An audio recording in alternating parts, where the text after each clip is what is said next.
नमामि नन्दनन्दनम् सुचारुवक्त्रमण्डलं सुकर्णरत्नकुण्डलं सुचर्चिताङ्गचन्दनं नमामि नन्दनन्दनम् सुचारुवक्त्रमण्डलं सुवर्णरत्नकुण्डलं सुचर्चिताङ्गचन्दनं नमामि नन्दनन्दनम् नमामि नन्दनन्दनम् नमामि नन्दनन्दनम् सुदीर्घनेत्रपङ्कजं शिकीशिखण्डमूर्धजम् अनन्तकोटिमोहनं नमामि नन्दनन्दनम्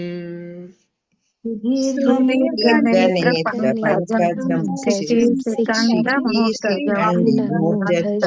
अनन्तकोटिमोहनं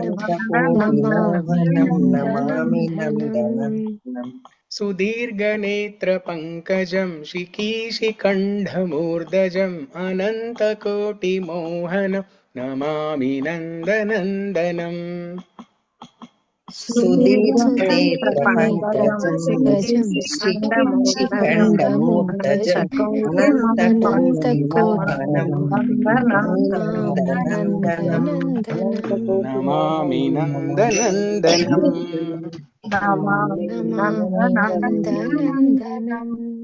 सुनासिकाग्रमौक्तिकं स्वच्छन्ददन्तपङ्क्तिकं नवाम्बुधाङ्गचिक्कणं नमामि नन्दनन्दनम्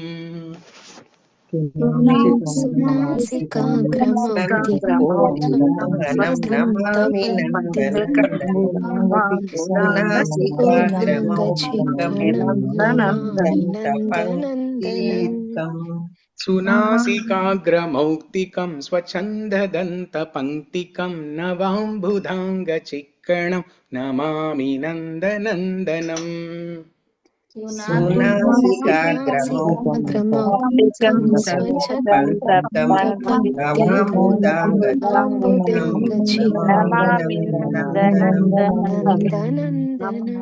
नमामि नन्दनन्दनम्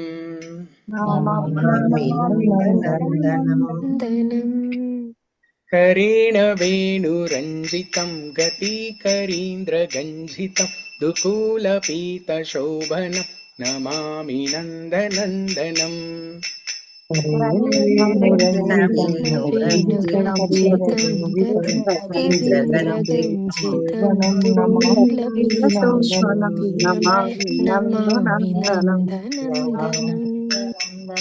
करेण वेणुरञ्जितं गतिकरीन्द्रगञ्जितं दुकूलपीतशोभनं नमामि नन्दनन्दनम्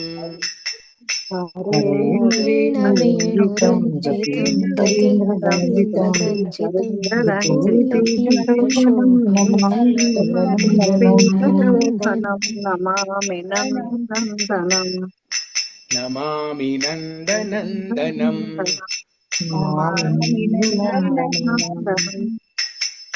त्रिभङ्गदेहसुन्दरं नकाद्युतिसुधाकरम् अमूल्यरत्नभूषणं नमामि नन्दनन्दनम्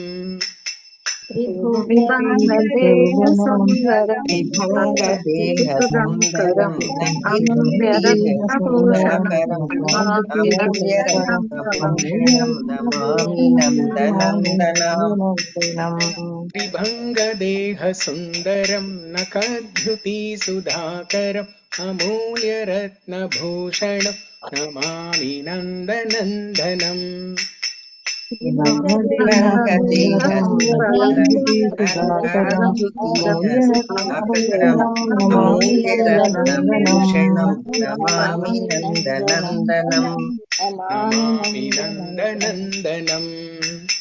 नमामि नन्दनन्दनम् सुगन्ध अङ्गसौरभं मुरो विराजिकौस्तुभं स्फुरत् श्रीवत्सलाञ्छनं नमामि नन्दनन्दनम् సుగంధ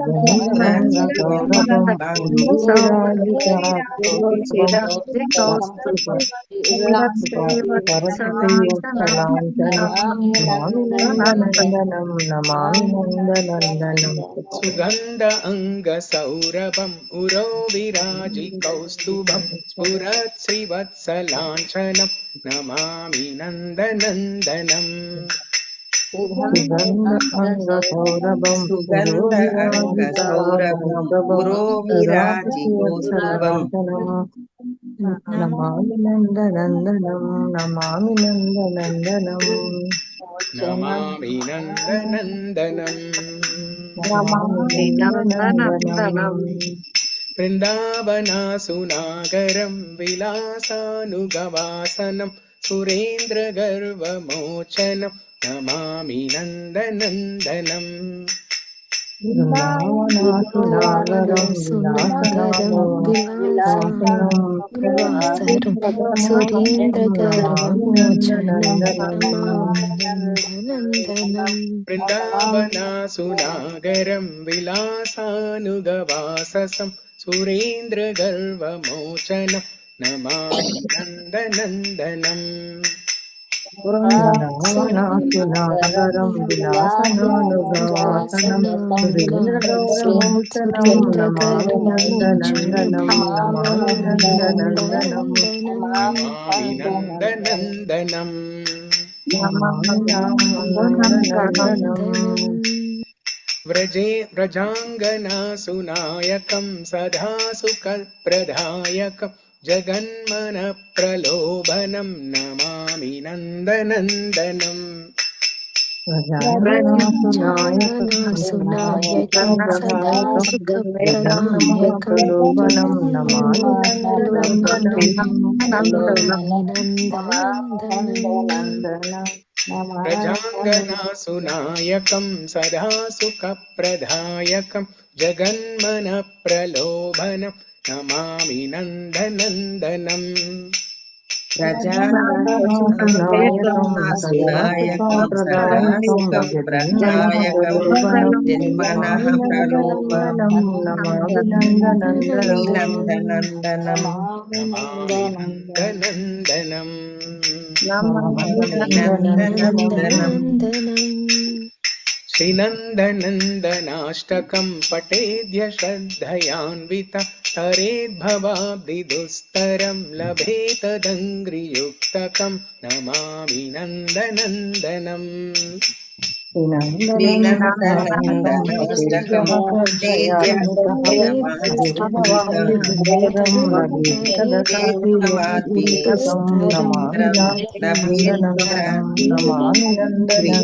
యుక్తకం నమామి నందనందనం శ్రీనందనందనాష్టకం పఠేద్య శ్రద్ధయాన్విత తరేద్భవాబ్దిదుస్తరం లభేత్తదంగ్రియుక్తకం నమామి నందనందనం శ్రీనందనందనాష్టకం పఠేద్య శ్రద్ధయాన్విత లభేత్తదంగ్రియుక్తం నమామి నందనందనం శ్రీ నందనందనాష్టకం కీ జై. చాలా బాగుంది. నందనందనాష్టకం చాలా బాగుంటది.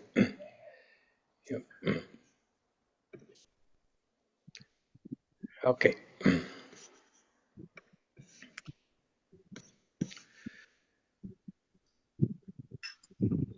ఈరోజు మనం భాగవతంలోంచి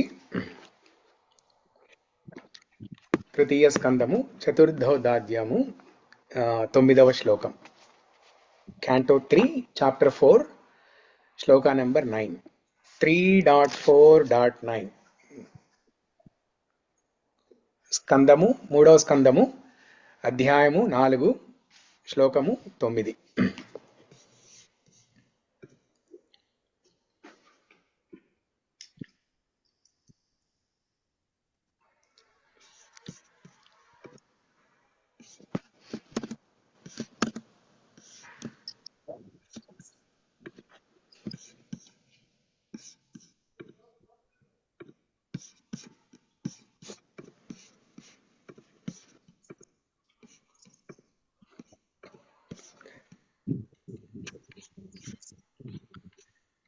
తస్మిన్ మహాభాగవతో ద్వైపాయన సుహృత్సకా లోకాననుచరన్ సిద్ధా ఆస సాధయ దృచ్ఛయా. తస్మిన్ మహాభాగవతో ద్వైపాయన సుహృత్సకా. చెప్పండి. తస్మిన్ మహాభాగవతో ద్వైపాయన సుహృత్సః లోకాననుచరన్ సిద్ధా ఆస సాధయ దృచ్ఛయా. లోకాననుచరన్ సిద్ధా అససాదయదృచ్ఛయా. హరే కృష్ణ ప్రభు. చదవండి చదవాలా? చదవండి మాతాజీ. తస్మన్ మహాభాగవతో ద్వైపాయన సుహృత్సఖా లోకాననుచరన్ సిద్ధ ఆసా సాధయదృచ్ఛయాః. హరే కృష్ణ. ప్రణామాలు ప్రభు. హరే కృష్ణ. తస్మిన్ మహాభాగవతో ద్వైపాయన సుహృత్సఖా లోకాననుచరన్ సిద్ధా ఆససాద యదృచ్ఛయా. Thank you. హరే కృష్ణ ప్రభుజీ. ప్రణామాలు ప్రభు. హరే కృష్ణ. తస్మిన్ మహాభాగవతో ద్వైపాయన సుహృతాసకా లోకానాను చరన్ సిద్ధ అససాదాయ దృచ్ఛయః. హరే కృష్ణ ప్రభు. ప్రణామాలు ప్రభు. తస్మిన్ మహాభాగవతో ద్వైపాయన సుహృత్సఖా లోకాననుచరన్ సిద్ధ ఆసవాదాయదృచ్ఛయా. Thank you Prabhuji. తస్మిన్ మహాభాగవతో ద్వైపాయన సుహృతా సకా లోకాను అనురచన్ సిద్ధే అసపాదయదృచ్ఛయ. థ్యాంక్ యూ ప్రభు. ధన్యవాదాలు. ఓకే. తస్మిన్ అప్పుడు మహాభాగవతః శ్రీకృష్ణుని పరమ భక్తుడు ద్వైపాయన కృష్ణ ద్వైపాయన వ్యాసుని యొక్క సుహృత్ శ్రేయోభిలాషి సఖా స్నేహితుడు లోకాన్ ముల్లోకములు అనుచరన్ పర్యటించుచు సిద్ధే ఆ ఆశ్రమమునకు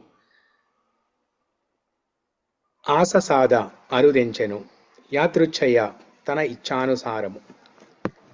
మహాభాగవతుడును మరియు మహర్షియగు కృష్ణ ద్వైపాయన వ్యాసుని శ్రేయోభిలాషి స్నేహితుడును అగు మైత్రేయుడు ప్రపంచపు పలు భాగములందు పర్యటించుచు ఆ సమయమున ఇచ్చటకు తన ఇచ్ఛానుసారముగా అరుదెంచెను.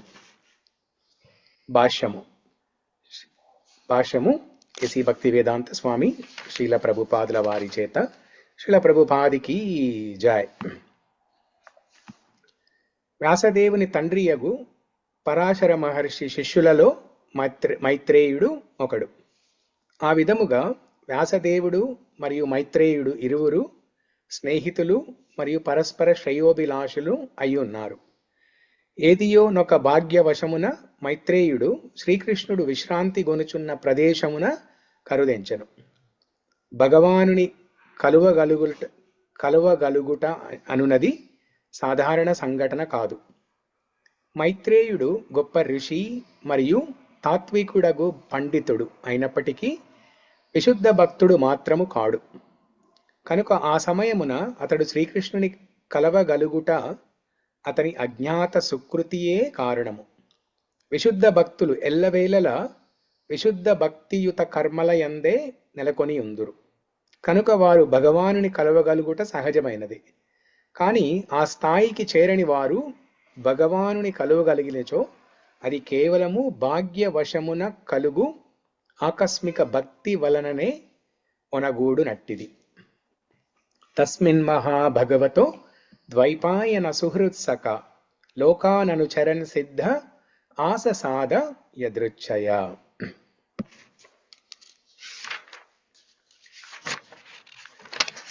ఈ శ్లోకం ఎవరు చెప్తున్నారు? ఇది తెలుసా ఎవరికైనా?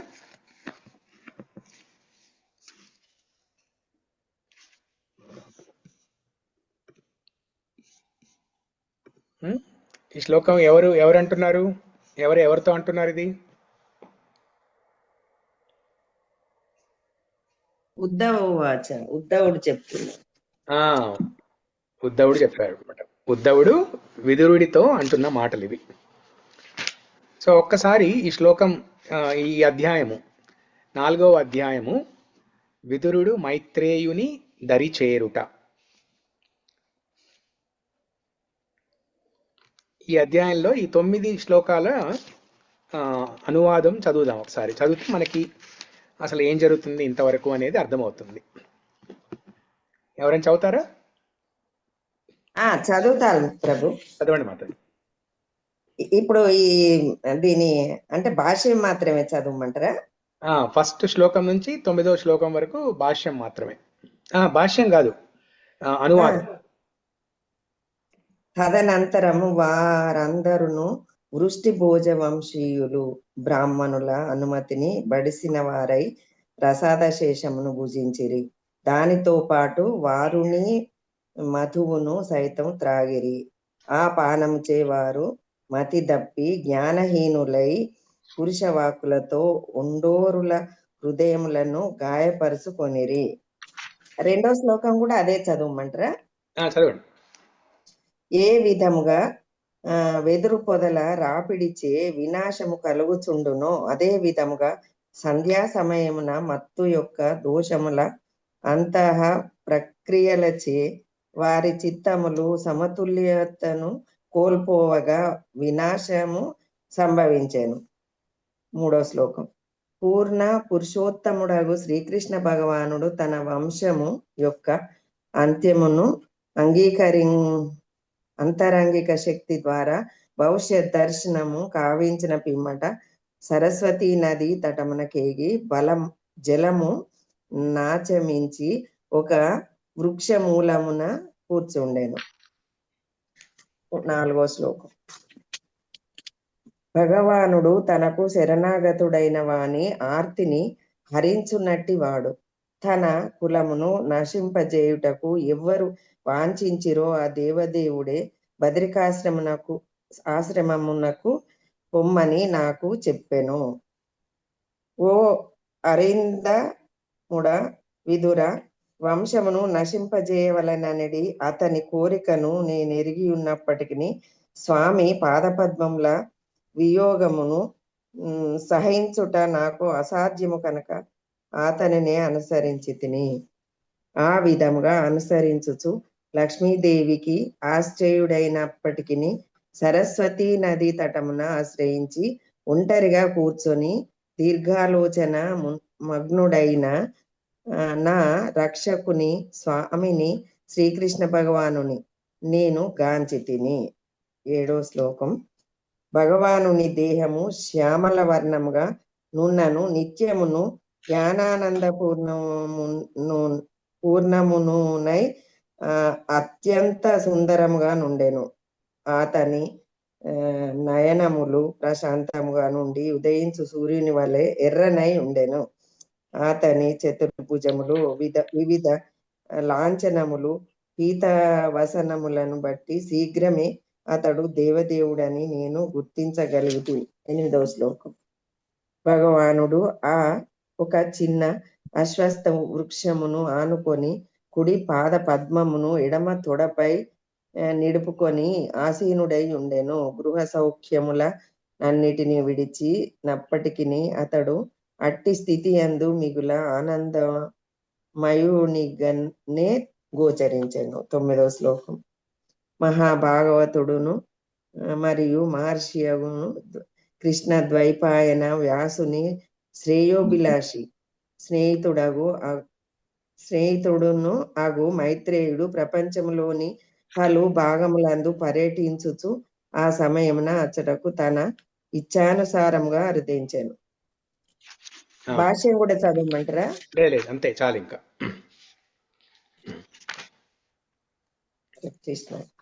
హరే కృష్ణ.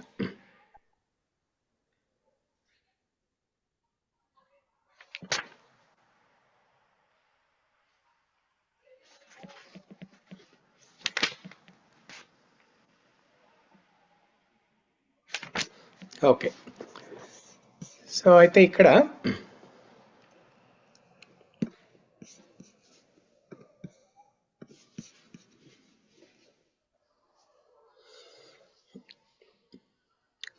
ఓం నమో భగవతే వాసుదేవాయ.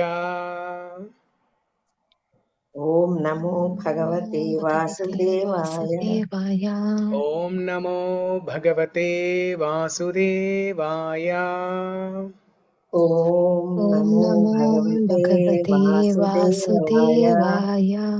ఓం నమో భగవతే వాసుదేవాయ.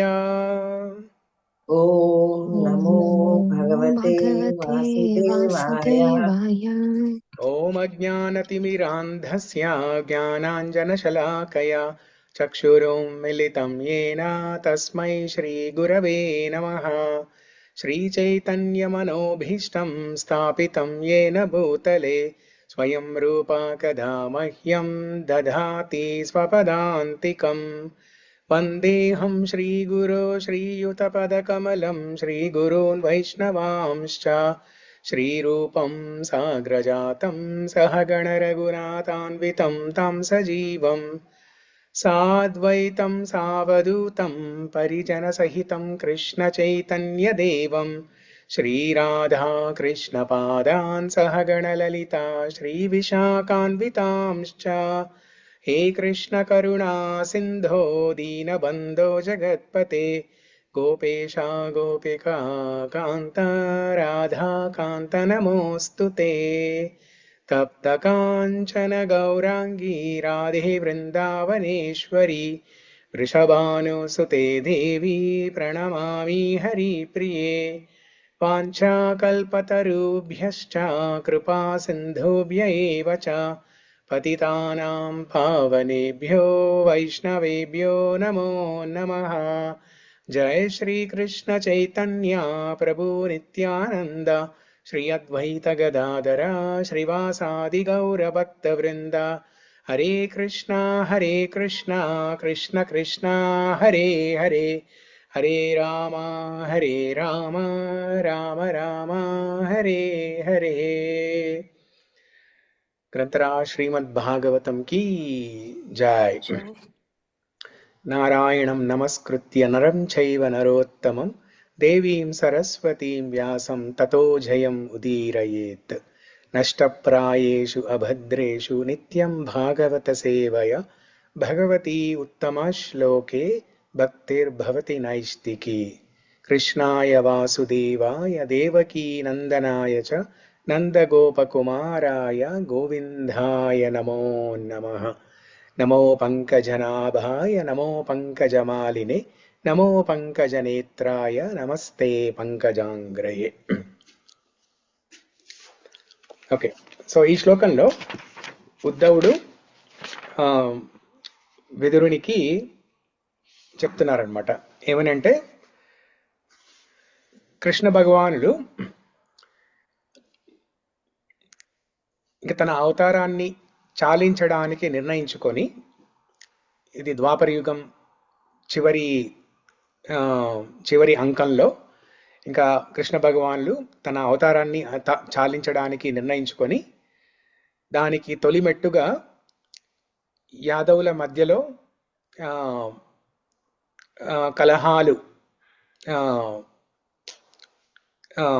కలహాలు వచ్చాయన్నమాట. సో దీని గురించి ఒక చిన్న అంశం, ఒక పాయింట్ చెప్తాను. కలహాలు ఎందుకు వచ్చాయి, అలా ఎందుకు అంతం చేశారు అనేది ఒక విషయం చెప్పుకుందాము. బట్ దానికన్నా ముందు అది కంప్లీట్ చేస్తాను ఫ్లో. సో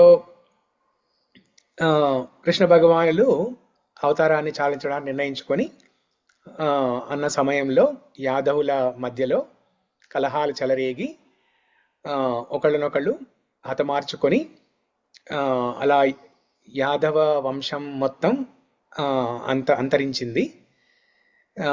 తర్వాత కృష్ణ భగవానులు వారి అవతారాన్ని చాలిస్తారు. ఆ చాలించే క్రమంలో కృష్ణ భగవానులు సరస్వతీ నది ఒడ్డుకు వెళ్ళి ఒక చెట్టుపై కూర్చొని తన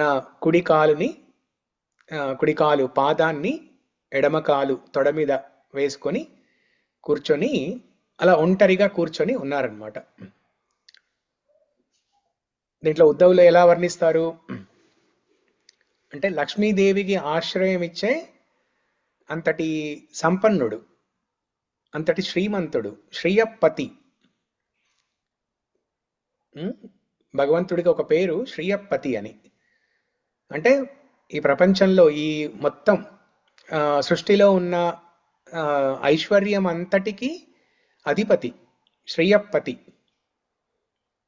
లక్ష్మీపతి. అలాంటి శ్రీయపతి ఇల్లు వాకిలి లేనివాడిగా, ఎవరూ లేనివాడిగా, అనాథగా, ఒంటరిగా అక్కడ కూర్చొని ఉన్నారు.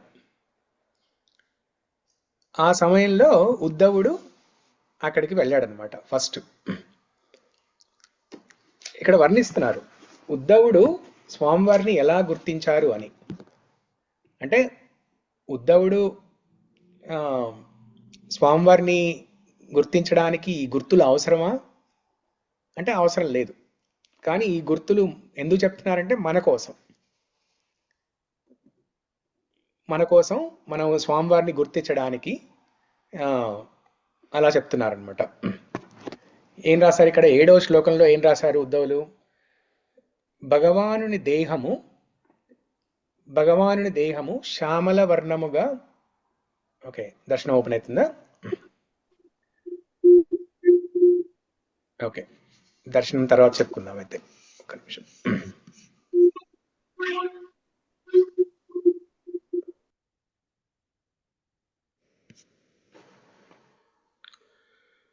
ఓకే, హరే కృష్ణ. సో అయితే ఇక్కడ కృష్ణ భగవానులు అక్కడ ఆసీనులైన తర్వాత, ఒంటరిగా ఆసీనులైన తర్వాత ఉద్ధవుడు అక్కడికి వచ్చినప్పుడు ఉద్ధవుడు భగవంతుణ్ణి ఎలా గుర్తించారో ఇక్కడ రాశారు 7వ శ్లోకంలో. శ్యామవదతాం విరజం ప్రశాంతారుణలోచనం దౌర్భిశ్చ చతుర్భివితం పీత కౌశాంబరేణ చ. భగవానుని దేహము శ్యామల వర్ణముగా నున్నను, నిత్యమును జ్ఞానానంద పూర్ణమునై అత్యంత సుందరముగా నుండెను. అతని నయనములు ప్రశాంతముగా నుండి ఉదయించు సూర్యుని వలె ఎర్రనై ఉండెను. అతని చతుర్భుజములు వివిధ లాంఛనములు పీతవసనములు బట్టి శీఘ్రమే అతను దేవదేవుడని నేను గుర్తించగలిగితిని. అంటే భగవంతుని గుర్తించడానికి ఓ శుద్ధ భక్తుడు భగవంతుణ్ణి గుర్తించడానికి, అంటే భగవంతునితోటి ఒక సంబంధం ఏర్పరచుకున్న శుద్ధ భక్తుడు భగవంతుని గుర్తించడానికి ఇవన్నీ కావాలా? భగవంతుడికి శ్యామల వర్ణం ఉందా, నయనములు ప్రశాంతంగా ఉన్నాయి, సూర్యుని వలె ఎర్రగా ఉండెను, చతుర్భుజములు, వివిధ లాంఛనములు, పీతవసనములు, ఇవన్నీ చూడాల్సిన అవసరం లేదు. చూడగానే తెలిసిపోతుంది కదా. ఇప్పుడు దూడకి తల్లి ఆవు యొక్క రంగును బట్టి, లేకపోతే తల్లి ఆవు యొక్క ఆ కొమ్ములు ఎంత పెద్దగా ఉన్నాయి, కళ్ళు ఎలా ఉన్నాయి, లేకపోతే చెవులు ఎలా ఉన్నాయి, ఆ తోక ఎంత పెద్దగా ఉంది, వీటిని బట్టి గుర్తించదు కదా. గుర్తులేమీ అవసరం లేదు. ఆటోమేటిక్గా 100,000 ఆవులున్నా కూడా అక్కడ దూడ పరిగెట్టుకుంటూ వెళ్ళిపోతుంది తల్లి ఆవు దగ్గరికి. అలాగే ఆ భగవంతుని యొక్క అంశ అయిన శుద్ధ భక్తుడైన ఉద్ధవుడికి గుర్తులేమీ అవసరం లేదు. కానీ మన కోసం చెప్తున్నారనమాట. సో భగవంతుడు ఇలా ఉంటాడు అని మన కోసం చెప్తున్నారు. ఓకే, దాని తర్వాత సో ఉద్ధవుడు వెళ్ళాడు అక్కడికి. ఉద్ధవుడు వెళ్ళిన తర్వాత కృష్ణ భగవానులు ఉద్ధవుడితో చర్చిస్తున్నప్పుడు అక్కడ అనుకోకుండా మైత్రేయ ముని వచ్చారు.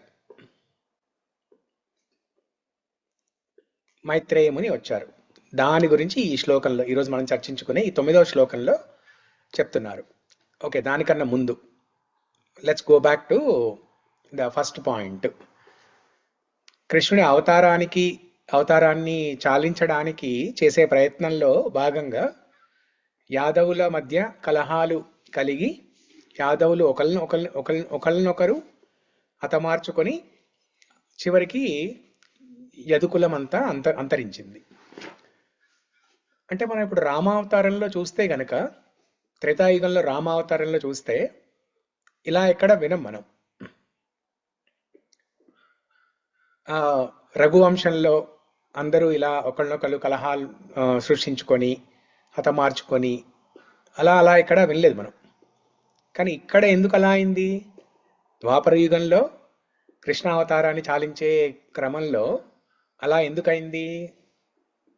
ఎవరైనా ఆలోచించారా ఈ అంశం ఎప్పుడైనా? ఎవరైనా చెప్పగలరా ఏదన్నా?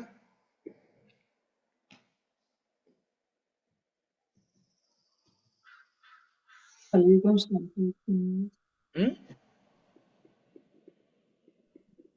స్టార్ట్ అవుతుంది కదా ప్రభుజీ, ఆ కలియుగ correct. Yeah Anita, correct answer. ఇక్కడ రమేష్ గారు నో డెత్ ఇన్ రామరాజ్యం. యా, నో డెత్ ఇన్ రామరాజ్యం. కానీ ఇక చివరికి రామరాజ్యం అంతం రామావతారం చాలించాలి అంటే ఇంకా అందరూ వాళ్ళ జీవితాల్ని కూడా చాలించాల్సిందే కదా. సో కానీ ఇక్కడ ఏంటంటే ద్వాపర యుగం చివరిలో యదుకులంలో ఇలా కలహాలు చెలరేగి అందరూ ఒకళ్ళనొకళ్ళు అంతమందించుకొని చివరికి కృష్ణ భగవానుడు అవతారాన్ని ఎందుకు చాలించారు? అలా అంటే ఇక కలియుగం వస్తుంది కాబట్టి ఎలా ఉంటుంది, కలియుగానికి సంబంధించి ఒక చిన్న ట్రైలర్ చూపించారనమాట అందరికీ. ఇలా ఉండబోతుంది, జాగ్రత్తగా ఉండండి. అక్కడ 2 అంశాలు చూడండి. ఒకటి కలియుగం ఇలా ఉంటుంది అండ్ నేను ఉండను. కృష్ణుడు కలియుగంలో రాడు కదా. ఆ పరిపూర్ణ అవతారం కృష్ణ అవతారం కలియుగంలో లేదు. చైతన్య మహాప్రభుల అవతారం ఉంది, కానీ అది కూడా కొద్ది కాలమే. సో అక్కడ 2 అంశాలు చెప్పారన్నమాట కృష్ణుడు మనకి. కలియుగం అంతా ఇలా ఉండబోతుంది అండ్ నేను ఉండను. కృష్ణుడు ఉంటాడు, కానీ కృష్ణుడు ఎలా అవతరించారు? కృష్ణుడి యొక్క పరిపూర్ణ అవతారం కృష్ణ అవతారం లేదు, కానీ కృష్ణుడి యొక్క వాంగ్మయ రూపం భాగవత రూపంలో అవతరించారు. కృష్ణే స్వధామోపగతే ధర్మ జ్ఞానాదిభి సహ పురాణార్కో భాగవతంలో ఒక శ్లోకం ఉంటది, మంచి అద్భుతమైన శ్లోకం. ఏంటది?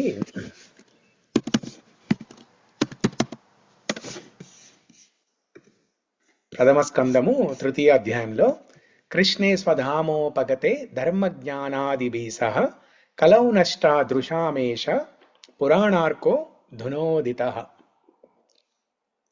కృష్ణే స్వధామోపగతే ధర్మ జ్ఞానాదిభి సహ కలౌ నష్ట దృశామేష పురాణార్కో ధునోదితః. అంటే ఆ కృష్ణ భగవానుడు స్వధామానికి గోలోక ఆధ్యాత్మిక లోకంలో గోలోకకి వెళ్ళిన తర్వాత ఆయనతో పాటుగా ధర్మము జ్ఞానము కూడా వెళ్ళిపోయాయి.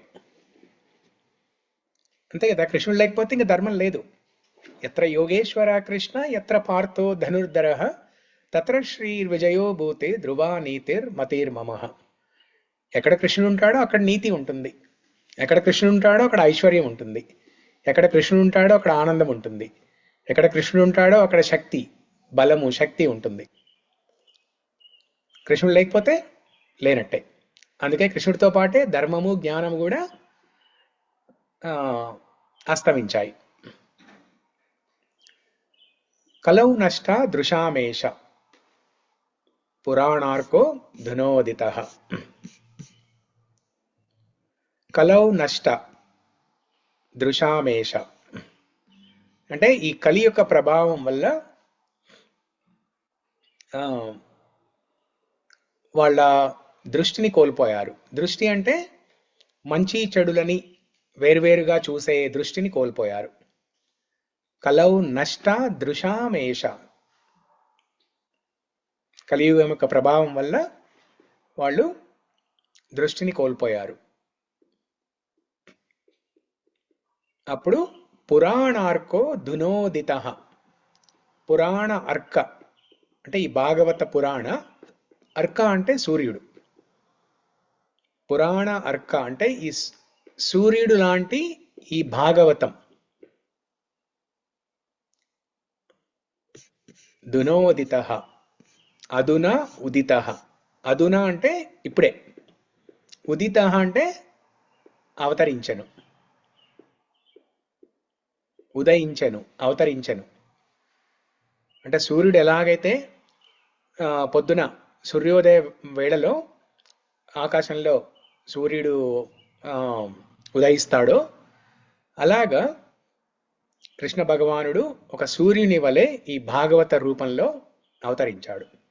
కృష్ణ చంద్రుడు స్వధామానికి వెళ్ళిపోయిన తర్వాత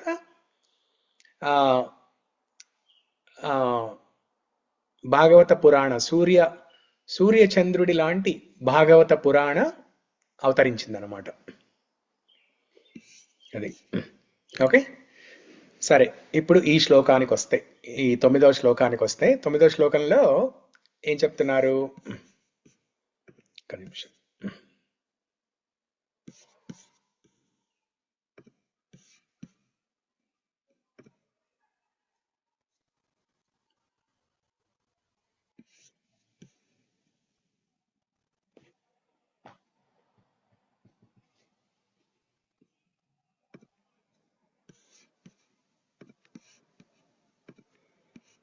ఓకే, నేను ఇక్కడ స్క్రీన్ మీద షేర్ చేస్తున్నాను, స్లైడ్స్ షేర్ చేస్తున్నాను, చూడండి.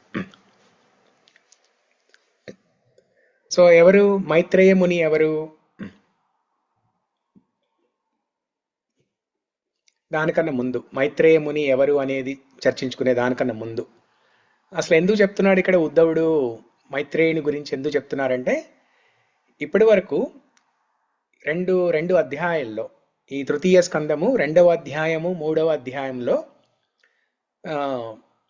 ఉద్ధవుడు విదురుడికి కృష్ణ లీలల గురించి చెప్పారు. 2వ అధ్యాయంలోనేమో బృందావనంలో చేసిన లీలలు, 3వ అధ్యాయంలో బృందావనేతర లీలలు అంటే ద్వారక, మథురాలో చేసిన లీలలు. అదంతా వివరించిన తర్వాత, ఉద్ధవుడు విదురుడికి అదంతా వివరించిన తర్వాత, విదురా నువ్వు ఇప్పుడు వెళ్ళి ఇంకొక గొప్ప సాధువుని కలువు, మైత్రేయ ముని అనే సాధువుని కలువు. ఆయన నీకు ఇంకా బాగా చెప్తారు, నాకన్నా కృష్ణ కథ ఇంకా బాగా చెప్తారు. ఆయన కృష్ణుడి గురించి, కృష్ణ లీలల గురించి నాకన్నా ఇంకా చాలా బాగా వివరిస్తారు ఆయన అని చెప్పి విదురుణ్ణి మైత్రేయ ముని దగ్గరికి పంపించడానికి చేస్తున్న ఈ ప్రయత్నం అన్నమాట ఇది. దానిలో భాగంగా ఇది ఫ్లాష్ బ్యాక్. ఈ 9వ శ్లోకము ఇది ఫ్లాష్ బ్యాక్ అనమాట. ఫ్లాష్ బ్యాక్ అంటే ఉద్ధవుడు కృష్ణుడి దగ్గర ఉన్నప్పుడు, అక్కడ సరస్వతి నదీ తీరంలో కృష్ణుడు చెట్టు మీద కూర్చున్నప్పుడు, ఒంటరిగా కూర్చున్నప్పుడు ఉద్ధవుడు వెళ్తాడు. ఉద్ధవుడు వెళ్ళి చర్చించుకుంటున్నప్పుడు కాసేపటి తర్వాత మైత్రేయ ముని వస్తారనమాట.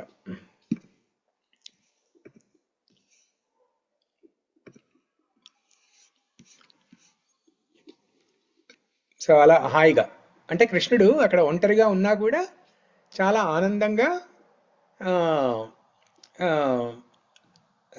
ఆత్మారాముడు సంపూర్ణ ఆనందంతో కనపడ్డాడు అని ఉద్ధవుడు చెప్తాడనమాట.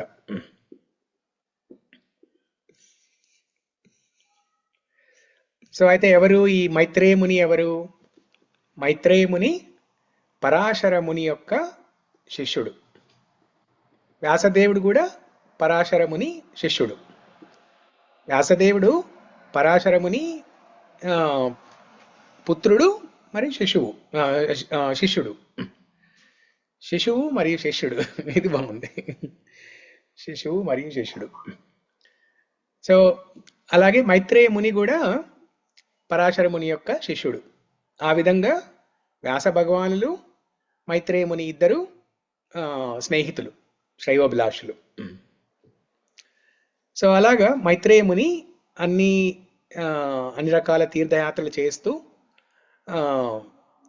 అలా అనుకోకుండా ఆ ప్రదేశానికి సరస్వతీ నది ఒడ్డుకి వచ్చారు. భగవంతుడి దర్శనమైంది. సో అయితే ఇక్కడ ప్రభుపాదుల వారు రాశారనమాట ఈ భాష్యంలో. ఏమని రాశారు? మైత్రేయముని శుద్ధ భక్తులైతే కాదు, అంటే జ్ఞాన మిశ్ర భక్తి. జ్ఞాన మిశ్ర భక్తి. ఉద్ధవుడేమో శుద్ధ భక్తుడు. ఉద్ధవుడు శుద్ధ భక్తుడు, కానీ మైత్రేయముని ఏమో జ్ఞాన మిశ్రిత భక్తుడు. జ్ఞానం అంటే నాలెడ్జ్, కల్టివేషన్ ఆఫ్ నాలెడ్జ్. ఉపనిషత్తులు, వేదాలు, పురాణాలు చదవడము, భగవంతుడు ఇలా ఉంటాడా అలా ఉంటాడా అని స్పెక్యులేషను, ఊహాగానంతో భగవంతుడు ఇలా ఉంటాడు అలా ఉంటాడని ఒక అవగాహన తెచ్చుకోవడానికి చేసే ప్రయత్నం అనమాట అది. సో అది భక్తి యోగం కన్నా కొంచెం తక్కువ, ఒక మెట్టు తక్కువ అది. అయినా కూడా భగవద్ దర్శనం కలిగింది. అనుకోకుండా ఆ ప్రదేశానికి వచ్చాడు, భగవద్ దర్శనం కలిగింది. దాన్నే ప్రభుపాదుల వారు ఈ భాష్యంలో అజ్ఞాత సుకృతి అని వివరిస్తున్నారు. అజ్ఞాత సుకృతి అంటే కాజ్లెస్ మర్సీ.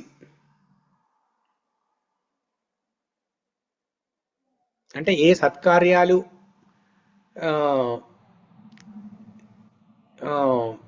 ఏ సత్కార్యాల ఫలితము లేకుండానే మైత్రేయముని ఆ భగవంతుని దర్శనం కలిగింది.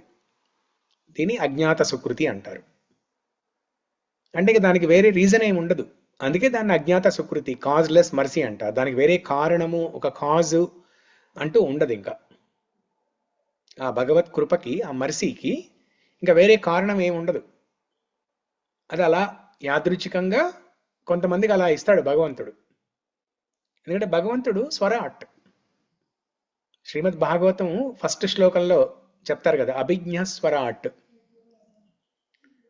జన్మాద్యస్య యతోన్వయాదితరతశ్చార్తేష్వభిజ్ఞ స్వరాట్ తేనే బ్రహ్మ హృదయ ఆది కవయే ముహ్యంతి యత్సూరయా తేజో వారి మృదాం యథా వినిమయో యత్ర త్రిసర్గో మృషా ధామ్నా స్వేన సదా నిరస్తకుహకం సత్యం పరం ధీమహి. దీంట్లో అభిజ్ఞ స్వరాట్ ఫస్ట్ లైన్లోనే జన్మాధ్యస్య యతోన్వయాత్ ఇతరతస్ చార్తేష్ అభిజ్ఞ స్వరాట్. స్వరాట్ అంటే స్వతంత్రుడు అనమాట. స్వతంత్రుడు అంటే ఆయనకి నచ్చితే ఇంకా అనుగ్రహం, ఆ భగవత్ కృప ఇస్తాడు. అర్హత లేకపోయినా ఇస్తాడు, ఏ కారణం లేకపోయినా ఇస్తాడు. ర్యాండమ్గా కొంతమందికి అలా జరుగుతుంటది. దానికి వేరే కారణం ఏమీ ఉండదు. పూర్వజన్మల ఫలితం కానీ, లేకపోతే పూర్వజన్మలో చేసిన భక్తి యొక్క ఫలితం కానీ, ఈ జన్మలో చేసిన భక్తి యొక్క ఫలితం అలా లేకుండా కొంతమందికి అలా అజ్ఞాత సుకృతి దొరకొచ్చు. సో అది ఎలా ఆ అజ్ఞాత సుకృతి అంటే దానికి వేరే కారణం ఏమి ఉండదు ఇంకా మనకి. ఇప్పుడు మనకు ఆ మాట వినగానే ఏమనిపిస్తుంది? ప్రభుజీ, ఆ అజ్ఞాత సుకృతి ఎలా కలుగుతుంది? నాకు కూడా కలగొచ్చా అజ్ఞాత సుకృతి? అలా అంటే లాటరీ అనమాట, లాటరీ లాగా. కలగొచ్చా అంటే కలగొచ్చు, ఎవరికైనా కలగొచ్చు అది. ఎందుకంటే ఇప్పుడు లాటరీ టికెట్ కొన్నప్పుడు ఏంటి అక్కడ ప్రిన్సిపల్ ఏంటి, అక్కడ లాజిక్ ఏంటి, ఎలా వర్క్ అవుతున్నది లాటరీ టికెట్ లాజిక్? ఇప్పుడు లెట్సే ఒక 10 కోట్ల లాటరీ టికెట్ ఉందనుకోండి ఒకటి. దానికి సంబంధించి ఒక 1,00,000 టికెట్లు ఉన్నాయి. ఆ 10,000 ప్రైజ్ మనీకి సంబంధించి శ్రీలక్ష్మి బంపర్ లాటరీ టికెట్ అని పేర్లు పెడతారు కదా ఇండియాలో. ఇక్కడ అమెరికాలోనేమో వేరే పేర్లు ఉంటాయి వాటికి. లోటో అని, అదని, ఇదని వేరే పేర్లు ఉంటాయి. ఇక్కడ అమెరికాలోనేమో లక్ష్మీ బంపర్ లాటరీ టికెట్ అలా ఉంటాయి అన్నమాట అక్కడ. అదే గొప్ప గొప్ప విషయం ఇండియాలో. ఎక్కడైనా కానీ భగవంతుని పేర్లే ఉంటాయి అన్ని. జూదం, లాటరీ అనేది జూదము, అది ఆడడం తప్పే, కానీ అక్కడ కూడా ఆ దేవతల పేర్లే, లక్ష్మి. బార్ షాప్లకు కూడా దేవుళ్ళ పేర్లే ఉంటాయి. గోపాల వైన్స్, శ్రీ వెంకటేశ్వర వైన్స్, ఇలా ఉంటాయి పేర్లు. సో అందుకే భారతదేశాన్ని కర్మభూమి, పుణ్యభూమి అని అన్నారు. ఆ భూమి యొక్క గొప్పతనం అలాంటిది. సో అయితే ఆ 10 కోట్ల లాటరీకి సంబంధించి 1,00,000 టికెట్లు ఉన్నాయనుకోండి. ఆ లాజిక్ ఎలా వర్క్ అవుతుంది? ఆ 1,00,000 టికెట్లలో ఎవరికైనా రావచ్చు అది. అంటే నేను టికెట్ కొన్నాను, రమేష్ గారు టికెట్ కొన్నారు. సరే, మీరందరూ ఈ కాల్లో ఎంతమంది ఉన్నారు? అందరు 34 మంది ఉన్నారు. అందరూ తలా ఒక టికెట్ కొన్నారనుకోండి.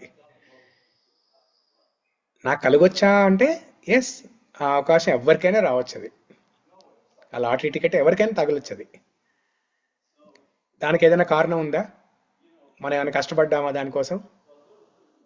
ఊరికే కొన్నాం అంతే, టికెట్ కొన్నాం అంతే. ఒక 10 రూపాయలు పెట్టి టికెట్ కొన్నాం అంతే. ఎవరికైనా రావచ్చు అది లాటరీ. సో అలాగా ఈ అజ్ఞాత సుకృతి అనేది ఎలా కలుగుతుంది? నాకు కూడా కలుగుతుంది అంటే కలగొచ్చు, ఎవరికైనా కలగొచ్చు అది. కానీ ఎప్పుడు కలుగుతుంది, అది భగవంతుడు ఎప్పుడు ఇస్తాడా లేదా అనేది అది స్వరాట్, ఆయన స్వతంత్రుడు, ఆయనే ఆ నిర్ణయం తీసుకుంటాడు. కానీ మనం దానికోసం వెయిట్ చేయకుండా మన భక్తి మనం చేసుకోవాలి. అది. సో ఇక్కడికి వెళ్దాం, మళ్ళీ స్లైడ్స్లోకి వెళ్దాం మనం.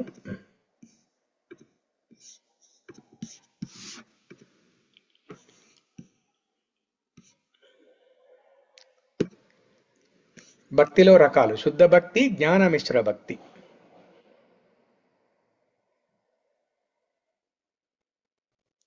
సో శుద్ధ భక్తి అంటే మనం గురువుల ద్వారా విని దాన్ని తూచా తప్పకుండా పాటించడం. నవవిధ భక్తి: శ్రవణం, కీర్తనం, విష్ణు స్మరణం, అర్చనం, పాదసేవనం, వందం, దాస్యం, సాఖ్యం, ఆత్మనివేదనం. ఇదంతా ఎక్కడి నుంచి స్టార్ట్ అవుతుంది? శ్రవణం నుంచి, గురువు ద్వారా వినడం ద్వారా స్టార్ట్ అవుతుంది. దానికి విరుద్ధంగా, శుద్ధ భక్తికి విరుద్ధంగా జ్ఞాన మిశ్ర భక్తి, స్పెక్యులేటివ్ డివోషన్, అది ఎలా వర్క్ అవుతుంది? దాంట్లో వేదాలు, పురాణాలు, ఉపనిషత్తులు అన్ని చదివి దాంతో పాటుగా కొంత ఊహాజనితంగా ఊహాగానాలు చేసి, ఓకే దేవుడు అంటే ఇలా ఉండొచ్చు, అలా ఉండొచ్చు, ఈ ప్రకృతి ఇలా పనిచేస్తుంది, అలా పనిచేస్తుంది, ప్రకృతిలో ఉన్న 26 రకాల అంశాలు, వీటికి సంబంధించి నా విషయాలు ఇలా ఉంటాయి అని రకరకాల ఊహాగానాలు చేస్తారు. సైంటిస్టులు ఎలా చేస్తారో అలా అనమాట. సో అది మైత్రేయ ముని అలా చేశారనమాట. సో ఇది అక్కడ ఓకే, కృష్ణ భగవానులకి మంచి మంచి సోఫాని వేశారు ఇక్కడ. సోఫా లేదు, చెట్టు మీద కూర్చున్నారు. సరే, ఆ సోఫా ప్లేస్లో మీరు చెట్టు అనుకోండి.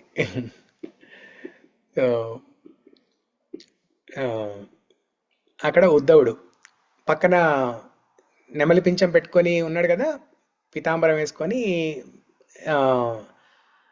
అది ఉద్ధవుడు. కృష్ణులాగే ఉంటాడు కదా. కింద కూర్చున్న అతను మైత్రేయ ముని. సో ఇప్పుడు ఉద్ధవుడు మైత్రేయ ముని మధ్యలో ఎవరు సీనియర్? ఎవరు సీనియరు లేకపోతే శుద్ధ భక్తుడు ఎవరు? ఉద్ధవుడు. భగవంతుడికి, కృష్ణ భగవానుడికి అత్యంత ప్రియమైన వాడు ఉద్ధవుడు. ఉద్ధవుడు. ఎందుకంటే ఉద్ధవుడు కృష్ణులాగే ఉంటాడు. తర్వాత ఉద్ధవుడు కృష్ణుడి యొక్క భక్తులకి, వివిధ రకాల భక్తులకి సేవలు చేశాడు. అలా భగవంతుని ఆ, ప్రీతి పాత్రానికి లోనయ్యాడు. కానీ మైత్రేయముని ఒక రకంగా చెప్పాలంటే ఉద్ధవుడి కంటే తక్కువే. కానీ ఇక్కడ ఉద్ధవుడు చేస్తున్న ప్రయత్నం ఏంటి? విదురుడికి చెప్తున్నారన్నమాట ఉద్ధవుడు, మైత్రేయముని నాకన్నా బాగా చెప్తారు ఇంకా కృష్ణుడి గురించి. ఇప్పుడు నీకు కృష్ణుడి గురించి తెలుసుకోవాలన్న కుతూహలం ఉంది కదా, నేను చెప్పింది విన్నావు కదా ఇప్పటి వరకు. నీకు నాకన్నా బాగా చెప్పేవాళ్ళు ఇంకొకళ్ళు ఉన్నారు, మైత్రేయముని, వెళ్ళి ఆయన కలువు. చూడండి ఉద్ధవుడి ఆ విధేయత, హ్యూమిలిటీ ఎలా ఉందో.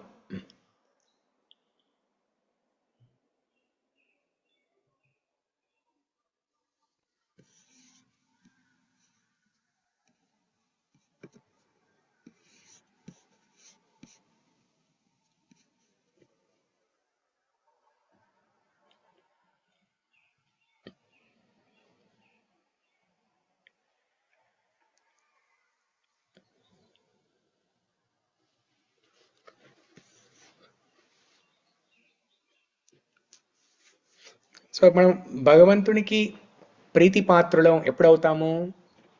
ఇప్పుడు ఈ శ్లోకం భాష్యంలో ప్రభుపాదుల వారు వర్ణిస్తారు. ఉద్ధవుడు భగవంతునికి అత్యంత ప్రీతిపాత్రమైన వాడు. ఎందుకయ్యాడు అంటే, ఉద్ధవుడు కృష్ణుడు భగవద్గీతలో చెప్పిన ఈ ప్రిన్సిపల్ మత్కర్మకృత్ అనే ప్రిన్సిపల్ ఆ ప్రకారం నిర్వర్తించాడు తన పనులన్నీ. ఏ శ్లోకం ఇది తెలుసా ఎవరికైనా? మత్కర్మకృత్ అనేది భగవద్గీతలో ఎక్కడొస్తుంది తెలుసా ఎవరికైనా?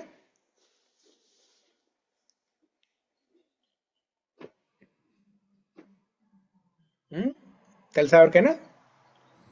9th chapter. 9th కాదు, 18th.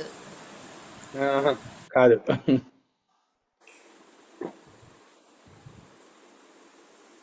ఇంకొకటి last chance.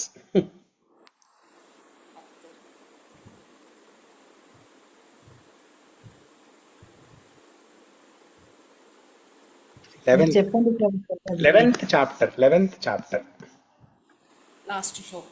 11th chapter last shloka 11.55 అనుకుంటా, 55. మత్కర్మ కృన్మత్పరమో మద్భక్త సంగవర్జితః నిర్వైరై సర్వభూతేషు యసమామేతి పాండవా. చెప్పండి ఈ శ్లోకం. మత్కర్మ కృన్మత్పరమో.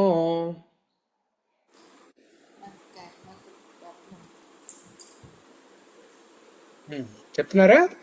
మత్కర్మ కృన్మత్పరమో.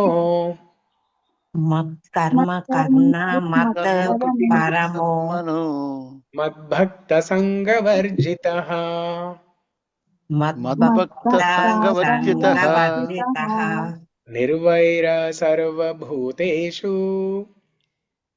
నిర్వైర్య సర్వభూతేషు యసమామేతి పాండవా. యసమామేతి పాండవా. ఎవరి దగ్గరైనా తెలుగు భగవద్గీత ఉందా? ఉంటే దీని అర్థం చదవండి.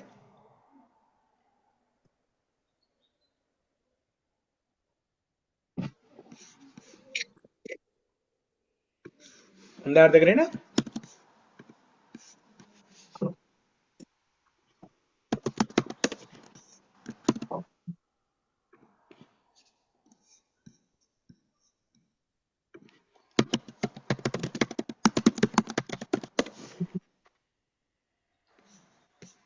ఓ ప్రియమైన అర్జున, కామ్యకర్మలు కల్పనలనేడి కల్మషముల నుండి విడివడి నా శుద్ధ భక్తి యందు నియుక్తుడైన వాడును, నన్నే తన జీవిత పరమ గమ్యముగా భావించి నా కొరకై కర్మ అనరించువాడును సర్వజీవులేడ మిత్రత్వము కలిగిన వాడును అగు మనుజుడు తప్పక నన్నే చేరగలడు. నన్నే చేరగలడు. Yeah, Hare Krishna Guruji. Hare Krishna. Thank you. Yeah. So మత్కర్మకృత్ అంటే నా కోసమే కార్యాలను చేసేవాడు. మత్పరమ నన్నే పరమ లక్ష్యంగా భావించేవాడు. మద్భక్త నా భక్తుడు. సంగవర్జిత భౌతిక ఆసక్తులను విడిచినవాడు. నిర్వైరై సర్వభూతేషు సమస్త జీవుల పట్ల ద్వేషం లేనివాడు. యస మామేతి అటువంటి వాడు నన్ను చేరుకుంటాడు. ఓ అర్జున. సో ఇక్కడ మత్కర్మకృత్ నా కోసమే కార్యాలను చేసేవాడు అంటే ఎవరైతే అలా చేస్తారో వాళ్ళు శుద్ధ భక్తులు. మనం ఏ పని చేస్తున్నా కూడా దాన్ని భగవంతుని కోసం చేస్తూ ఉంటే అది శుద్ధ భక్తి. సో అలా ఉద్ధవుడు చేశాడు. అందుకే కృష్ణుడి ప్రీతిపాత్రుడు అయ్యాడు అని చెప్తున్నారు అన్నమాట ఇక్కడ.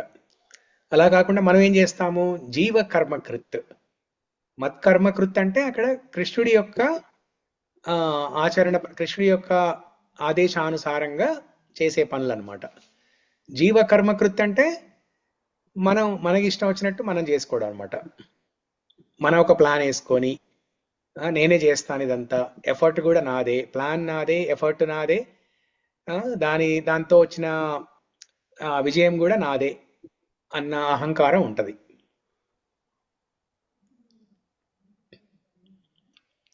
అది. సో అలా కాకుండా మనం భగవంతుడి ప్రణాళికనే మన ప్రణాళికగా గుర్తించి దాని ప్రకారం నడుచుకోవాలి.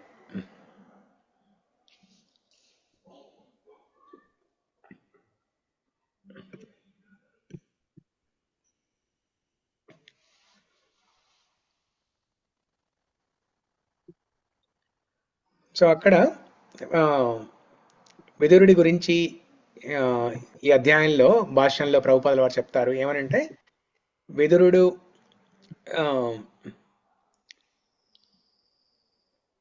అక్కడ హస్తినాపురంలో ధృతరాష్ట్రుడి తమ్ముడైన విదురుడు ధృతరాష్ట్రుడికి సలహాదారుడిగా ఉండేవాడు. కానీ అక్కడ ఉన్న ఈ రాజకీయాలు, ఆ కుట్రలు కుతంత్రాలకి ఏమాత్రము వాటి ప్రభావం తన మీద ఏమాత్రం లేకుండా ఉన్నాడు. పద్మపత్రం ఇవాంబస, తామరాకుపై నీటి బొట్టు వలె ఉన్నాడు. ఇప్పుడు ధృతరాష్ట్రుడు, దుర్యోధనుడు, దుశ్శాసనుడు వీళ్ళందరూ ఎన్ని అకృత్యాలు చేస్తున్నా కూడా ఎవరు మాట్లాడలేకపోయారు. రకరకాల కారణాలు. భీష్ముడు మాట్లాడకపోవడానికి ఒక కారణం, అలాగే పాండవులు మాట్లాడకపోవడానికి ఇంకో కారణం, ద్రోణాచార్యుడు మాట్లాడకపోవడానికి ఒక కారణం, అలా ఒక్కొక్కరికి ఒక్కొక్క కారణం. వివిధ రకాల కారణాలతో ఎవరూ మాట్లాడలేదు. కానీ ఒకే ఒక్కళ్ళు మాట్లాడిన వాళ్ళు ఒకే ఒక్కళ్ళు ఎవరంటే విదురుడు. ఇది తప్పు, ఇది తప్పు, ఇది తప్పు అని అనుక్షణము ధృతరాష్ట్రుడికి, దుర్యోధనుడికి చెప్తూ, దుశ్శాసనుడికి అందరికీ చెప్తూ వచ్చారనమాట విదురుడు.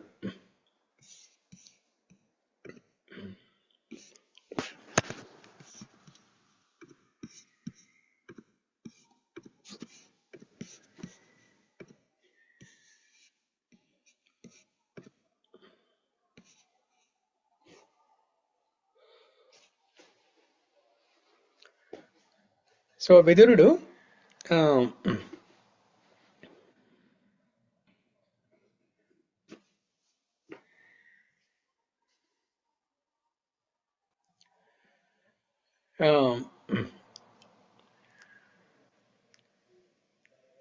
ఇక్కడ ఒక వర్ణన వస్తుంది. ఏమిటంటే విదురుడు కృష్ణుని తో గడిపిన క్షణాలు.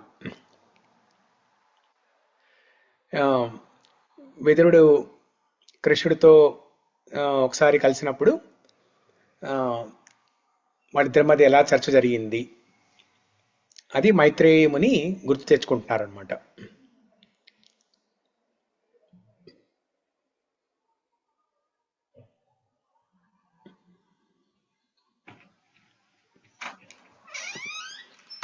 సో అలాగే శుద్ధ భక్తులు తమ కర్తవ్య నిర్వహణలో గందరగోళం చెందవచ్చు, కానీ ఎప్పుడు నిరాశపడరు. ఇప్పుడు మనం ఉండే ఈ సంఘంలో ప్రతిరోజు రకరకాల అంశాలను ఎదుర్కోవాల్సి వస్తుంది, కానీ శుద్ధ భక్తులు ఎప్పుడు తమ కర్తవ్య నిర్వహణలో ధైర్యం కోల్పోరు. విదురుడు అందుకే ఏమాత్రం భయం లేకుండా దుర్యోధనుడికి, దుశ్శాసనుడికి, ధృతరాష్ట్రుడికి చెప్పేవాళ్ళు ఇది తప్పు, చేస్తున్న తప్పు అని. చివరికి ఒకసారి దుర్యోధనుడు విదురుణ్ణి అవమానిస్తే ఆ అవమానానికి ఏమాత్రం చలించకుండా తిరిగి ఇంకొక మాట అనకుండా సైలెంట్గా హస్తినాపుర వదిలేసి వచ్చారనమాట. వచ్చేసి తీర్థయాత్రలన్నీ చేస్తూ ఆ భాగంలో ఉద్ధవుణ్ణి కలవడము, ఉద్ధవుడితో సంభాషణ 2-3 అధ్యాయంలో చూసాం మనము. తర్వాత ఇప్పుడు మైత్రేయ మునితో కలిసి చేసిన సంభాషణలు ఈ అధ్యాయంలో ఉంటాయి. విదురుడికి మైత్రేయునికి మధ్యలో సంభాషణ ఈ అధ్యాయంలో ఉంటుంది మనకి. సో అయితే మనకి భాగవతంలో ఒక మంచి శ్లోకం ఉంది. ఏంటది అంటే భగవంతుని అనుగ్రహం ఎప్పుడు కలుగుతుంది అంటే శుశ్రూషో శ్రద్ధధానస్య వాసుదేవ కథారుచి స్యాన్మహత్ సేవయా విప్ర పుణ్యతీర్థ నిషేవనాత్. శుశ్రూషో శ్రద్ధదానస్య, శుశ్రూష అంటే గురువులకి సేవ చేయడము, ఆచార్యులకి సేవ చేయడము, భగవంతుని యొక్క భక్తులకి సేవ చేయడము.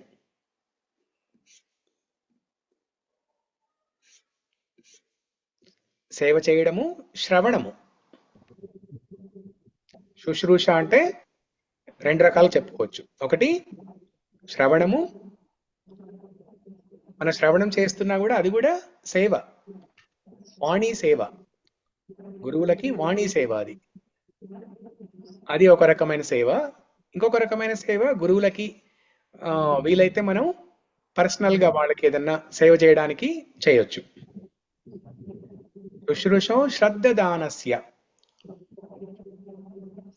అంటే ఒక శ్రద్ధా భక్తులతోటి, శ్రద్ధా భక్తితోటి ఎవరైతే సేవ చేస్తారో, గురువులకు సేవ చేస్తారో వారు వాళ్ళకి వాసుదేవ కథా రుచి, ఆ కృష్ణ కథ మీద ఒక రుచి అనేది కలుగుతుంది. హరే కృష్ణ ప్రభుజీ. హరే కృష్ణ. సారీ ప్రభుజీ, మధ్యలో అడుగుతున్నాను. మరి గురువు మనకి దగ్గరలో ఉండరు ప్రభుజీ, ఏ రకంగా సేవ చేయొచ్చు ప్రభుజీ మనము ఆయనకి? చాంటింగ్ రూపంలో అన్ని పొద్దున్న లేచినప్పటి నుంచి మంగళహారతి, నరసింహారతి, తులసి హారతి, గురు పూజ, 4 నియమాలు పాటించడము, భాగవతం భగవద్గీత వినడము, చదవడము, ఇవి కాకుండా ఇంకా వేరే గురువుకి మనం ఏ రకంగా సేవ చేయగలము? సో ఆ గురువుకి సేవ 2 రకాలుగా ఉంటుంది. వాణి సేవ, వపు సేవ. వపు సేవ అంటే ఇప్పుడు గురువు మనకి దగ్గరలో ఉన్నప్పుడు ఏదన్నా ప్రత్యక్షంగా ఏదైనా సేవ చేసే అవకాశం ఉంటే చేయాలి, అది వపు సేవ.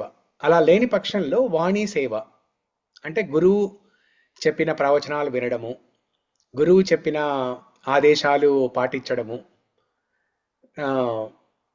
ప్రతిరోజు కలవకపోయినా ఎప్పుడో ఒకసారి కలుస్తారు కదా, కలిసినప్పుడు మనం అడగొచ్చు, నాకు సంబంధించి ఏదన్నా ప్రత్యేకమైన ఆదేశాన్ని మీరు ఇస్తారా అని అడగొచ్చు. సో గురువుకి తెలుసు కదా మన ఆ శిష్యుల యొక్క శక్తి ఏంటి, వాళ్ళ నేచర్ ఏంటి, వాళ్ళు ఏం చేయగలరు అనేది గురువుకు తెలుస్తుంది. దాన్ని బట్టి గురువు ఒక ప్రత్యేకమైన ఆదేశాన్ని ఇవ్వగలరు అన్నమాట. సో ఆ ఆదేశాన్ని మనం నిర్వర్తించడమే. గురువు మన దగ్గరలో లేకపోయినా కూడా తర్వాత మనం ఆదేశాన్ని మనం అనుసరిస్తూ భక్తి చేయడం. అంటే కొంతమందికి బుక్ డిస్ట్రిబ్యూషన్ ఆ ఇన్స్ట్రక్షన్ ఇస్తారు, కొంతమందికి కిచెన్లో సర్వీస్ చేయమని ఇన్స్ట్రక్షన్ ఇస్తారు, కొంతమందికి ప్రీచింగ్ క్లాసెస్ చెప్పమని ఇన్స్ట్రక్షన్ ఇస్తారు, కొంతమందికి ఫండ్ రైజింగ్, కొంతమందికి టెంపుల్ క్లీనింగ్, అట్లా రకరకాలై, కొంతమందికి పిల్లలకి క్లాసులు చెప్పడం అనేది. సో అట్లా గురువు చెప్పిన ఆదేశాన్ని పాటించడము. ఇంకా మిగతా సమయంలో గురువు చెప్పిన ఆ ప్రవచనాలన్నీ వింటూ ఉండడము, గురువు ఏదైనా పుస్తకాలు రాసినట్టయితే కనుక ఆ పుస్తకాలు చదవడము, ఇదంతా వాణీ సేవ. ఇప్పుడు ప్రభుపాద మన మధ్యలో లేరు, కానీ మనం ప్రతిరోజు ప్రభుపాద రచనలు చదువుకుంటున్నాం. భగవద్గీతలో, భాగవతంలో పర్పోర్ట్స్ అన్నీ ఆ భాష్యం అంతా, ప్రభుపాదుల వారు రాసిన భాష్యం అంతా చదువుతున్నాం మనం. అంటే ఇది వాణీ సేవ, ప్రభుపాదకి మనం చేస్తున్న వాణీ సేవ. అది. థ్యాంక్ యూ ప్రభుజీ, ధన్యవాదాలు. వాణీ సేవ చేస్తే ఆ గురువుకి మనం వప్పు సేవ చేసినట్టే. గురువు మన దగ్గర లేకపోయినా గురువు మనం డైరెక్ట్గా సేవ చేసినట్టే.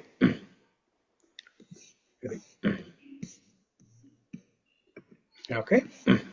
సో ఇక్కడ ఈ శ్లోకంలో భాగవతం ప్రథమ స్కందంలో ద్వితీయ అధ్యాయంలో 16వ శ్లోకంలో శుశ్రూషో శ్రద్ధదానస్య వాసుదేవ కథారుచి స్యాన్మహత్ సేవయా విప్ర పుణ్యతీర్థ నిషేవనాత్. స్యాన్మహత్ సేవయా విప్ర, విప్ర అంటే బ్రాహ్మణులు. స్యాన్మహత్ సేవయా విప్రాహ అంటే ఎప్పుడైతే మనం ఈ భక్తులకి సేవ చేసుకుంటామో, భక్తులకు సేవ చేసుకోవడం ద్వారా, శ్రవణం ద్వారా, అప్పుడు మనకి భగవత్ అనుగ్రహం కలుగుతుంది.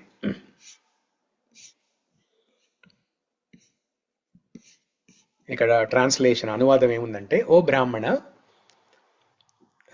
by serving those devotees who are completely freed from all vice, great service is done. By such service, one gains affinity for hearing the messages of Vasudeva. ఎలా అయితే నారదముని బాల్యంలో తల్లితో ఉంటున్నప్పుడు ఒకసారి చాతుర్మాస్యంలో భక్తి వేదాంతులు వస్తారు. వచ్చి అక్కడ ఉన్నప్పుడు, వాళ్ళ ఇంట్లో ఉన్నప్పుడు నారదముని యొక్క తల్లి గారు ఆ భక్తి వేదాంతులకి అన్ని రకాల సేవలు చేస్తారు. ఆ సమయంలో ఈ బాలుడైన నారదముని కూడా వాళ్ళ అమ్మకి సహాయం చేస్తూ ఈ బ్రాహ్మణులకి, ఈ భక్తి వేదాంతులకి సేవలు చేశాడు. వాళ్ళు భుజించిన తర్వాత ఆ రెమ్నెంట్స్ని ప్రసాదంలాగా స్వీకరించి వాళ్ళ అనుగ్రహాన్ని తీసుకున్నాడు. సో ఇది మనకి ఇప్పుడు శుద్ధ భక్తులు కాదు, అజ్ఞాత సుకృతి లేనప్పుడు మనం భగవత్ అనుగ్రహం ఎలా పొందాలి అంటే ఇలాగ స్యాన్మహత్ సేవయా విప్ర, బ్రాహ్మణులకి, శుద్ధ భక్తులకి సేవ చేసుకోవడం ద్వారా మనం భగవంతుని యొక్క ప్రీతిపాత్రులం అవుతాం మనం. ఇప్పుడు మైత్రేయ ముని అక్కడ యాదృచ్ఛికంగా అనుకోకుండా అలా భగవంతు దర్శనం కలిగింది అక్కడ, కానీ అలా అందరికీ కలవదు కదా. కాబట్టి మనకి ఇన్స్ట్రక్షన్ ఏంటంటే, ప్రభుపాదుల వారిచ్చింది, ఆచార్యుల వారిచ్చింది, వేదాలు, ఉపనిషత్తుల అన్నిటిలో చెప్తున్నది ఏంటంటే, స్యాన్మహత్ సేవయా విప్ర, దాని ద్వారా తద్వారా వాసుదేవ కథారుచి. ఎప్పుడైతే మనం గురువులకి సేవ చేసుకుంటామో అప్పుడు మనకి ఆ కృష్ణ కథ మీద, వాసుదేవ కథ మీద అత్యంత రుచి కలుగుతుంది. రుచి అనేది హైయెస్ట్ స్టేజ్. దానికి కింద ఏముంటాయి మనకి? అతో శ్రద్ధ, సాధు సంగ, భజన క్రియ, నిష్ఠ, ఆసక్తి, రుచి. రుచి, దాని తర్వాత ఇంకా భావ, ప్రేమ. ఈ వాసుదేవ కథా రుచి అనేది చాలా హైయెస్ట్ స్టేజ్. అది కలగాలంటే గురువులకి సేవ చేసుకోవాలి, భగవంతుని యొక్క భక్తులకి సేవ చేసుకోవాలి. ఉద్ధవుడు చేసింది అదే.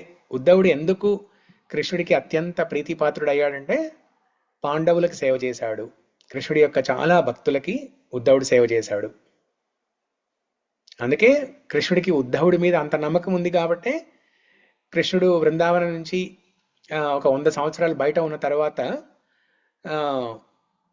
ఉద్ధవుణ్ణి బృందావనానికి ఒక మెసేజ్ ఇచ్చి పంపిస్తాడనమాట. కృష్ణుడు ఉద్ధవుల్ని నమ్మినట్టుగా ఇంకెవరిని నమ్మలేదు. దానికి కారణం ఏంటంటే స్యాన్మహత్ సేవయా విప్ర, భక్తులకి సేవ చేయడం ద్వారానే. అది ఓకే. అది ఈ శ్లోకం సంబంధించి. తర్వాత శ్లోకంలో 10వ శ్లోకం నుంచి ఇంకా విదురుడికి మైత్రేయుడికి మధ్య సంభాషణలు ఉంటాయి.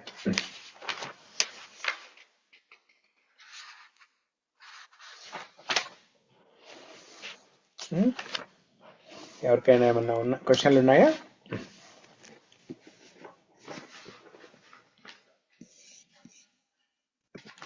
హరికృష్ణ ప్రభు, దండవత్ ప్రణామాలు. మైత్రేయుడు ఎందుకు శుద్ధ భక్తులు కాలేరు ప్రభు? అంటే తర్వాత కృష్ణ దర్శనం అయిన తర్వాత అప్పుడు శుద్ధ భక్తులు అయ్యారు. అందుకే ఉద్ధవుడు విదురుణ్ణి మైత్రేయముని దగ్గరికి వెళ్ళమని చెప్పింది. కానీ ఎప్పుడైతే మైత్రేయముని సరస్వతి నది ఒడ్డున ఉన్న కృష్ణ భగవానుడు దర్శనం కలిగిందో, యాదృచ్ఛికంగా కలిగిందో, ఆ టైంకి ఇంకా శుద్ధ భక్తుడు కాదు. ఇంకా ప్రపంచం మొత్తం తిరిగి ఒక జ్ఞానిలాగా ప్రపంచం మొత్తం తిరిగి సత్యాన్వేషణలో ఉన్నవాడు అనమాట. ఇంకొకసారి భగవద్ దర్శనం అయిపోయిన తర్వాత ఇంకేం ఉండదు కదా. ఇంకా జ్ఞాన యోగా అవసరం లేదు, అష్టాంగ యోగా అవసరం లేదు, భక్తి యోగా అవసరం లేదు, ఏం అవసరం లేదు, ఇంకా ఏ సాధన అవసరం లేదు. భగవంతుడు సాధ్య అంటే అదొక టార్గెట్, లక్ష్యం అనమాట, గోల్. ఇంకా గోల్ రీచ్ అయిపోయిన తర్వాత ఇంకా ఆ ప్రాసెస్ అవసరం లేదు కదా, సాధన అవసరం లేదు. ఇంకా అప్పుడు శుద్ధ భక్తుడు అయిపోతాడు. థ్యాంక్ యూ ప్రభు, ధన్యవాదాలు.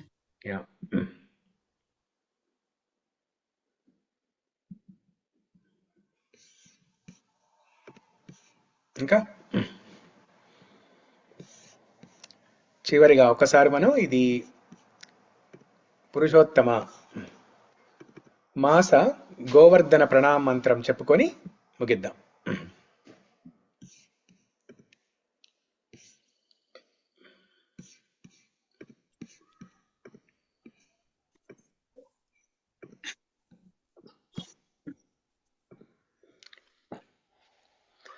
గోవర్ధనధరం వందే గోపాలం గోపరూపిణం గోకులోత్సవమీశానం గోవిందం గోపికాప్రియం. గోవర్ధనధరం వందే గోపాలం గోపరూపిణం గోకులోత్సవమీశానం గోవిందం గోపికాప్రియం. గోవర్ధనధరం వందే గోపాలం గోపరూపిణం గోకులోత్సవమీశానం గోవిందం గోపికాప్రియం. గోవర్ధనధరం వందే గోపాలం గోపికాప్రియం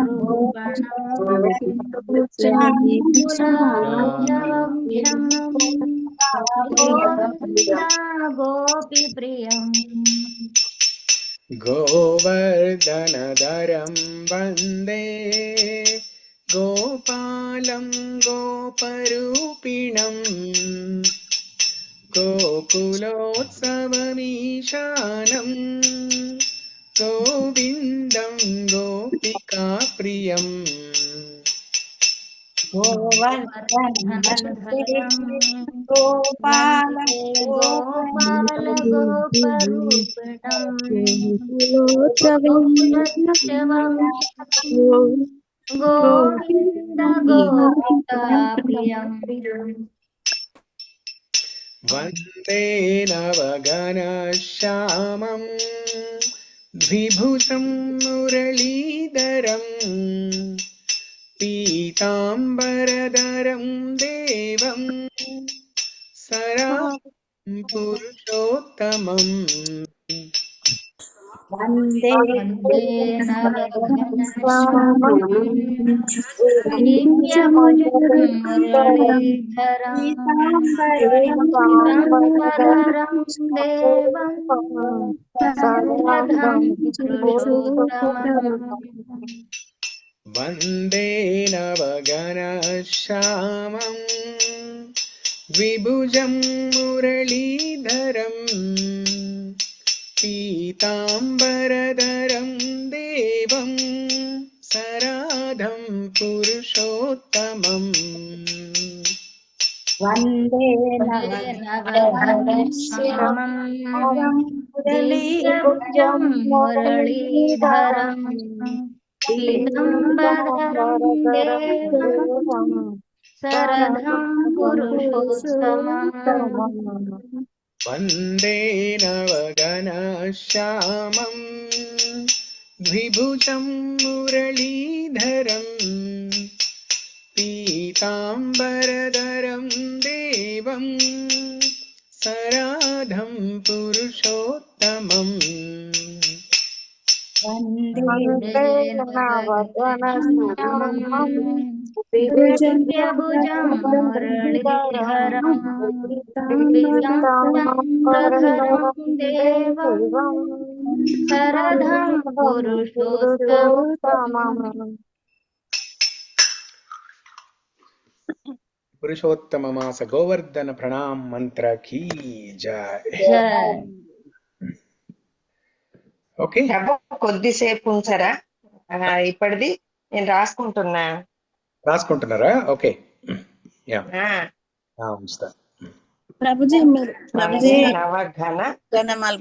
మీరు ఒక్కరు చదవండి, కొంచెమే ఉంది కదా, మీరు ఒక్కరు చదవండి ప్రభుజీ ఒకసారి. నేను ఒకటి చదవనా? ఓకే.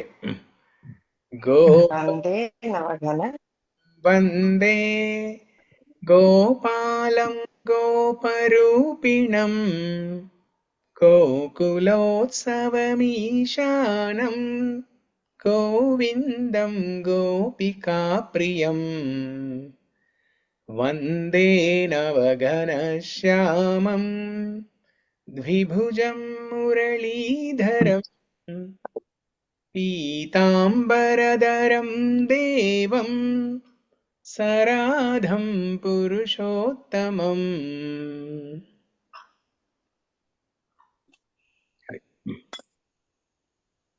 థ్యాంక్ యూ ప్రభు, ధన్యవాదాలు. ఓకే ఓకే అయిపోయిందా? మొత్తం రాసుకున్నారా? ధన్యవాదాలు ప్రభు. ఓకే కృష్ణ. ఓకే చదవడం కూడా ఎట్లా అనేది థ్యాంక్ యూ ప్రభు.